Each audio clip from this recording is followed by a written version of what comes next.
अगला चौथा प्रश्न है कि कुछ जीवों को उगाने के लिए कायिक प्रवर्धन का उपयोग क्यों किया जाता है। कायिक प्रवर्धन क्या होता है और इनका उपयोग क्यों किया जाता है, दोनों इस वीडियो में हम जान लेंगे। तो जैसे केला, संतरा, गुलाब, चमेली आदि पौधे जो बीज उत्पन्न करने की क्षमता खो चुके हैं, ऐसे पौधे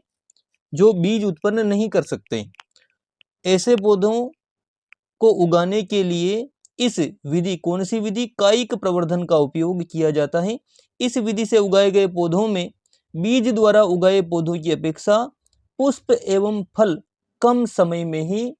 लगने लगते हैं। अगर उसी पौधे के बीज से वह पौधा बनाया गया हो और अगर उसी में बीज के अलावा इस कायिक प्रवर्धन का मतलब होता है उसी पौधे के जो उसका जो भाग रहता है उसका किसी डाली को काट कर अगर उसी को एक जमीन में लगा दिया जाता है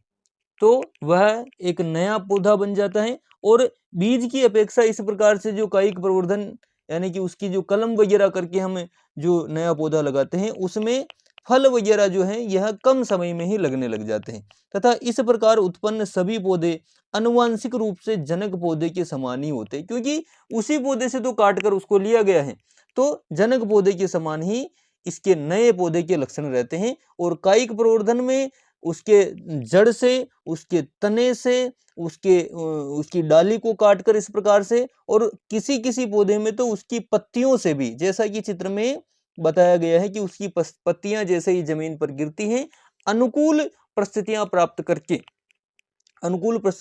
करके उनसे भी नए पौधे उत्पन्न हो जाते हैं।